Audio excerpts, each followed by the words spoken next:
विकास नगर आज हनुमान धाम परिसर में गुरु शिष्य समागम का आयोजन किया गया।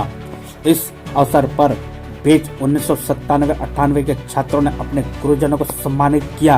कार्यक्रम के मुख्य आयोजक गुरुदत्त कपिल तथा संयोजक शिक्षाविद नवनीत बिजलवान रहे। कार्यक्रम का संचालन नवनीत बिजलवान तथा राखी आहूजा ने संयुक्त रूप से किया।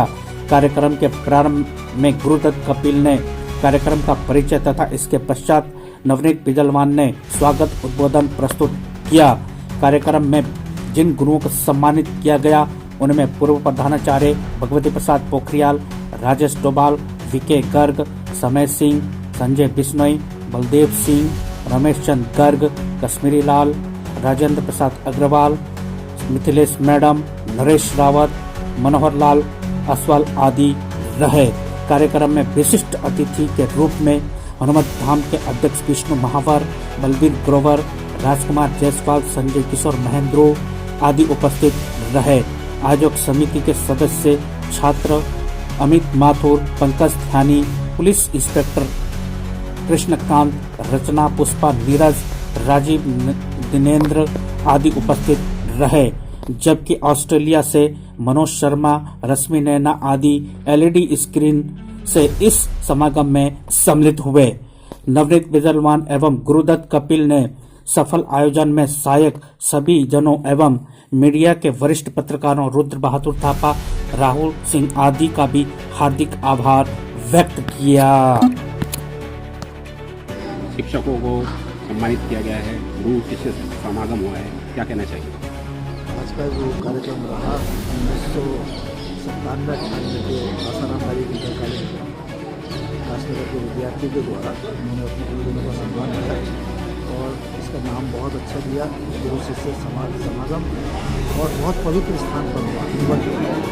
तो इसकी जो गरिमा है और इसकी जो अनुभव है वो बहुत ही मतलब दिल को स्पर्श करने वाला जो है वो अनुभव हम लोगों को मिल रहा है। और ये आज जीवन मरते मरते भी हम लोगों को ये सम्मान समारोह याद रहेगा। और ये एक बहुत अनुकरणीय पहल जो है 97-98 के दस आसाराम सर 97-98 के जो छात्र और जो वर्तमान समय में जो हमारे जो छात्र हैं उनमें सर क्या परिवर्तन देखते हैं सर? उसमें परिवर्तन ऐसे तो कुछ नहीं है, विद्यार्थी सब एक जैसे होते हैं। 97-98 में यहाँ पे अन्य विद्यालयों की जो भूमि थी उस अधिकांश विद्यार्थी सब हमारे आसाराम मेडिकल के कार्यक्रम में पढ़ते हैं। तो उसमें बहुत अच्छे विद्यार्थी भी थे और बहुत नीचे भी थे और मध्यम भी थे।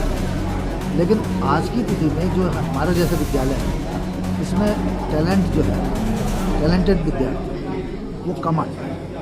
वो अंग्रेजी मीडियम के लिए अन्य विद्यालयों में चले जाते हैं। तो यहाँ विकास नगर लोकल के भी बहुत कम बच्चे आसाराम में मिलेंगे, अधिकांश विद्यार्थी सब बाहर से आए हुए हैं।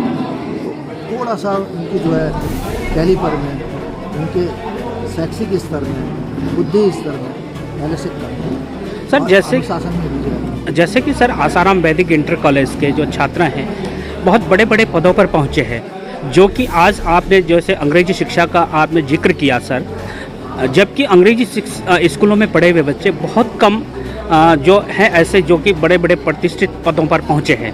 तो इसमें आप क्या मानते हैं? इसमें यह है कि जो हमारे कहने में कोई संकोच नहीं है कि हमारे जैसे जो विद्यालय हैं वो विद्यार्थी का बेस उसको जो है बहुत मजबूत करके चलते हैं। और बाकी जो और ये माध्यम वाले हैं वहाँ टैलेंटेड जो विद्यार्थी है वो तो कहीं भी पढ़ेगा, चाहे हमारे में पढ़े चाहे उनके में पढ़े, वो तो सक्सेस रहेगा सबको। लेकिन जो आम विद्यार्थी जिसका भला हमारे ही विद्यालय में हो सकता है हिंदी में, तो पढ़ाई में तो बहुत अंतर है ही है। तो यहाँ तो सब डेडिकेशन से काम चलता है, तो उस डेडिकेशन का लाभ हमारे विद्यार्थी लेते हैं। वहाँ पे विद्यार्थी के परिजनों को, उसके माता पिता को बड़ी मेहनत करनी पड़ती है, आधे से ज़्यादा काम तो उनको करना पड़ता है। ऐसा अलग होना चाहिए। वो जो विद्यार्थी है घर पे पूरा जो है माता पिता पे डिपेंड होता है, और हमारा विद्यार्थी सेल्फ डिपेंड होता है। ऐसा अलग होना चाहिए। तो गार्जियन घर पढ़ाना पड़ता है इंग्लिश मीडियम वालों को, मोटी मोटी फीस लेते हैं, और इनमें जब टीचर पढ़ाता है मोटी मोटी फीस लेते हैं।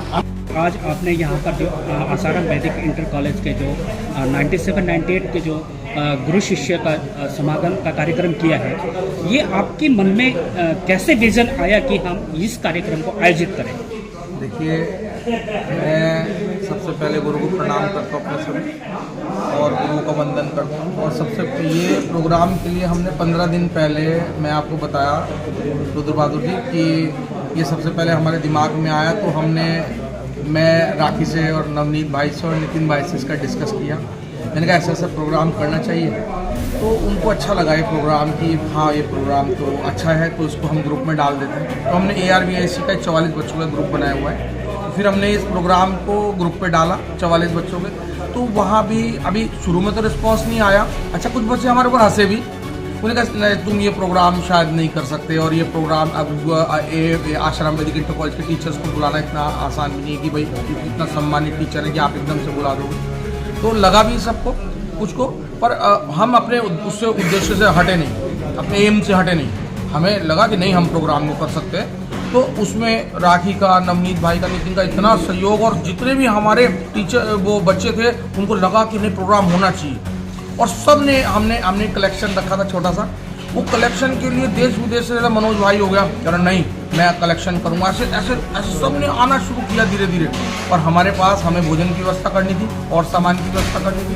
ये लोगों ने इतना कि राखी ने दिन रात वर्क किया, नवनीत भाई ने, नितिन भाई ने, और उनके सहयोग से ये एकदम से कार्यक्रम सफल होगा। और जितने भी दोस्त हैं उनके व्यूज़ आने शुरू हो गए, अलग अलग तरीके सारे व्यूज़। पंकज मेरा दोस्त जो है, इन लोग के व्यूज़ आने शुरू हो गए, के किशनकांत के, उनके नए व्यूज़ इन लोगों ने दिए, नीरज भाई के, इनके व्यूज़ आने शुरू हो गए। हमारा प्रोग्राम इस तरीके से सफल हो गया धीरे धीरे करके। और आज ये आप इसका प्रारूप देख रहे हैं कि कितना सफल प्रोग्राम रहा, कि सभी टीचर्स ने कहा कि ये प्रोग्राम दोबारा भी होना चाहिए। रुद्र बहादुर जी और राहुल जी, क्योंकि आपने पहले ही कहा कि मैं एक शिक्षक हूं, और दूसरी बात क्योंकि आप हनुमत भक्ति चैनल के माध्यम से संदेश जन जन तक पहुंचाते हैं, तो मैं उसी रूप में आपकी बात का जवाब दूंगा। हाल ही में हमने गीता जयंती मनाई, और गीता में श्री कृष्ण भगवान ने कहा है कि यद यदा चरति श्रेष्ठा तद वेरे तरोजना स यद प्रमाणम कुरुते लोकस तदनु वर्तते। मतलब इस धरती पे श्रेष्ठ लोग जो भी कार्य करते हैं उनको उदाहरण लेकर बाकी लोग उसका अनुसरण करते हैं। तो वो ठीक है, हमारे शिक्षक हैं, राखी हमारी बहुत अच्छी टीचर है, गुरुदत्त जी, नितिन जी, भाई साहब, ये सब बिजनेसमैन हैं, सब जॉब कर रहे हैं। लेकिन हम अपने छात्रों को, भावी पीढ़ी को ये एक मैसेज देना चाहते हैं आपके चैनल के माध्यम से कि हम कहीं भी पहुंच जाएं, उस सफलता में जो सबसे बड़ा हाथ होता है वो हमारे माता पिता और गुरुजनों का होता है। उनके आदर को, उनके सत्कार को हम कभी ना भूलें, तभी ये भारत सही दिशा में आगे बढ़ पाएगा। और एक बार मैं फिर से अपने सभी साथियों का धन्यवाद करूंगा, और विशेषकर हनुमत धाम परिसर के अध्यक्ष महावर जी का और बलवीर ग्रोवर अंकल जी का, जिन्होंने इस कार्यक्रम को सफल बनाया। और अंत में आप सभी को हार्दिक आभार।